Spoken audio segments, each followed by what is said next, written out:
Hey, and we are the Coalition, loud and proud, civilly disobedient media, broadcasting live right now at the Warwick, Rhode Island headquarters of your Republican Party. Standing with me is Cienki. She is the head honcho, if you will, of the Rhode Island GOP. As I mentioned to her when we were just chatting, I've got to put my inside voice in. I've got to be polite. This afternoon, Dr. Jill Biden, if you will, FLOTUS, the First Lady of these United States, will be attending a series of fundraisers here in Rhode Island. Editorial note, while you're sitting in traffic and you can't go anywhere after a full and rewarding day in the dreaded private sector, just think of your president literally at work.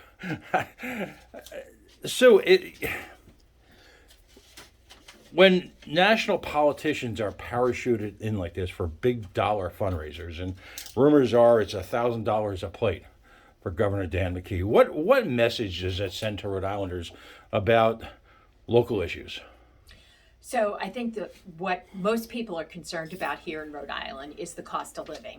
So for people to spend $1,000 to see the First Lady come in and raise money for Dan McKee because he's low on funds is really not resonating well with the residents of Rhode Island.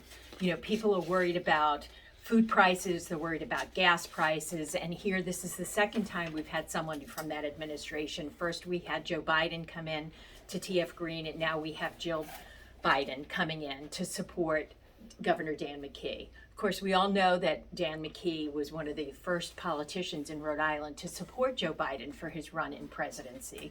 And now we see that, you know, almost 2 years into his presidency, what a disaster that has been. You know, most Rhode Islanders are not approving of Joe Biden's presidency, so I'm not sure this is going to be a helpful visit for him, but it just shows desperate campaigns do desperate things. Back in the day, it was often joked about that the Bill and Hillary Clinton saw Rhode Island as their own personal ATM. You'd have repeated visits, big dollar fundraisers on the Tony East Side, all over the state. Do you get that sense that there's any real connection, though, between the presidency and Rhode Island? You know, particularly with the well-documented, well-stated animosity of our former governor, who is now a cabinet member.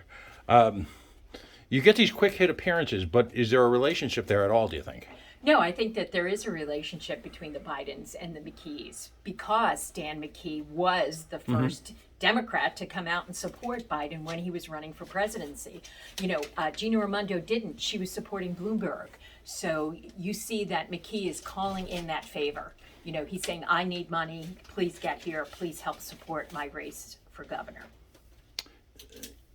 Is it that bleak, do you think, for the McKee campaign right now? Yeah, I think it's bleak. I think Ashley Kalus had a great rally last night. Right, we were there. She had a great rally. She had two great debate performances. There are two more coming up next week. I think she's smart. I think she's intelligent. I think she's the change that people need. People are looking for change here. And I think that Ashley is the answer to that change. And by the way, you can see the entirety of last night's rally, if you will, at facebook.com/the Coalition Radio. I've got to ask you about last night. I pulled in, as always, fashionably barely on time or slightly late. The weather was horrific. 195 was doing its annual monthly flood. It was a school night. It was I always, regardless of which side they're on, when civilians volunteer their businesses or their places of worship to open up for campaigns, you have to appreciate it. It was a perfect location, an amazing amount of parking, a big warehouse. The challenge, of course, when you have an event like that is you've got to fill it up. And because it can, in those big spaces, even a normal crowd, it can seem diminutive. I pull in, I have to walk about a quarter of a mile to get my stuff in from the far yonder parking spot. The building was shaking. This was before the event even started. It was jammed. Media was there. You had the emergence of Democrats for Kalus, and some really funny, heartwarming speeches from some of the, let's just say, well-seasoned politicians in this state from across the aisle. I haven't seen an event like that in Rhode Island for the Republican Party ever.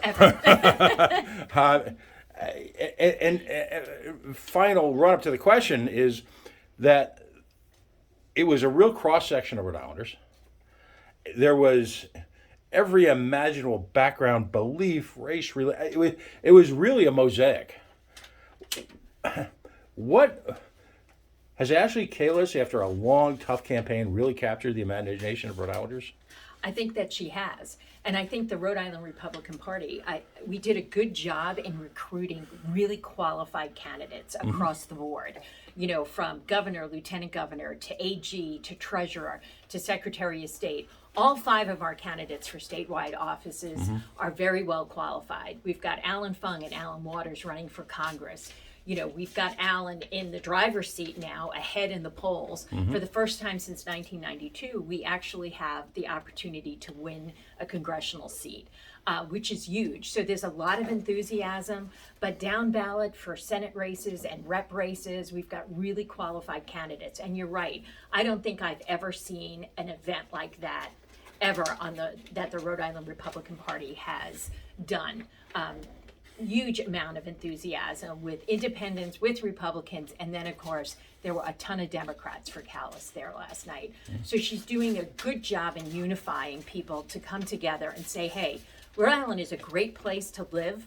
Let's make it a great place to live, work, and raise your family, because right now it's not. We've got a failing education system. The cost of living is too high. So let's come together and work on solutions. And I think one of the great things that she said last night is, I don't care where the idea comes from, if it's a good idea to get Rhode Island back on track, let's go try to do it. Chas Calenda, full disclosure, he does a show on our network when he's not campaigning for Attorney General. There's only one statewide office where there's no plans for a debate. Right. Chas Calenda stood in front of the Cranston Attorney General's office last Friday and issued, I think, a reasonable demand to have a debate. Why won't Peter Neronha debate Chas Calenda? You know, we see this across the country, that there are several Democratic candidates that believe that they should be hiding in their basement. You know, we call it the Biden basement strategy. That, you know, when he ran for president, he hid in his basement. And it seems as if Peter Neronha is taking that same approach. Every other office, general office, is having a debate. We want them televised. We want people to be able to compare and contrast the candidates. Chas is an absolutely fabulous candidate. He's young, enthusiastic, and it's all about justice for all and law above politics. I think he'd make a great attorney general, and I just wish Peter Neronha would give him the opportunity to have an honest debate so people can make a decision as who they want to be the lead law enforcement officer in the state. 12 years experience as an assistant attorney general in the attorney general's office, 5 years of private practice. And I'm saying this to you because you're also a practicing attorney. 5 years of private practice, licensed in the bar in 4 different states. He has served also in sort of a crossover role between the federal, if you will, District of Rhode Island and the Attorney General's office as a prosecutor. You would have to go back a few years to find, regardless of political party, regardless of affiliation, regardless of philosophy, an individual who's so uniquely qualified to be Attorney General. It was almost as if he was created for this role. Yeah, I was very excited when I first met Chas, and he said he was interested in running for that race because I just recognized the quality that he had, and he'd make a great attorney general. And I feel the same way about James Lathrop running for treasurer. There is absolutely no one else that is more qualified than him to be the general treasurer. So again, it speaks to the qualified candidates that we have as a Republican slate, from Ashley Kalus to Aaron to Chas to James Lathrop and Pat Cortellessa, who has his whole life fought against corruption. And if there's anything that we need in a Secretary of State, it's somebody that is going to clean up the voter rolls, and let's make sure that election integrity is one of our top issues in this state.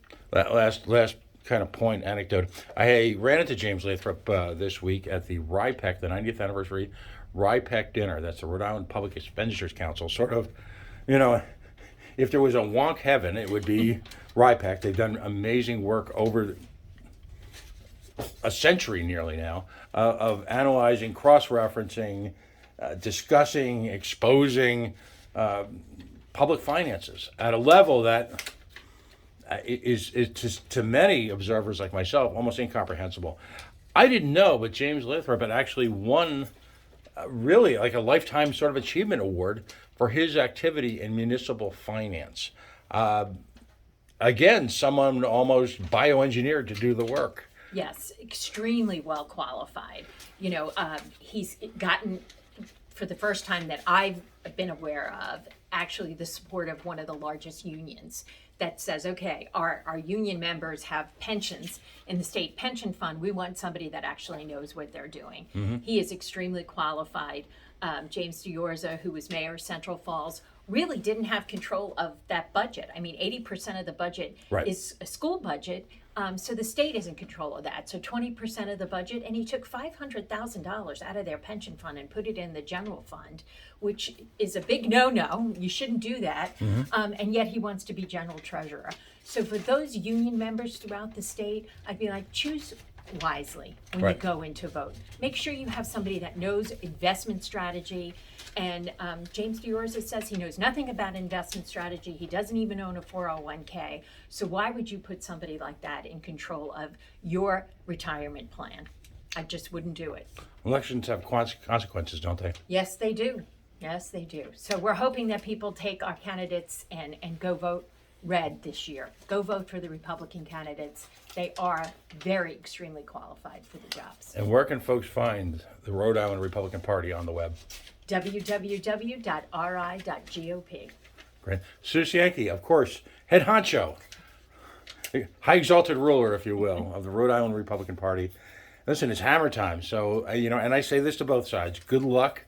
Let the fists fly. But most importantly, let the issues rise above, if you will, the chaos and the confusion and the rather quirky, almost tribal nature of Rhode Island politics. As someone was an activist and now is on the other side of the mic, a lot of people always give lip service. This is the most important election in our lifetime. Well, if you care about education, if you care about the state's finances, we've been in sort of a honeymoon period now for a year or two because of these artificially induced budget surpluses. This is a state that's existed in a structural deficit for a generation.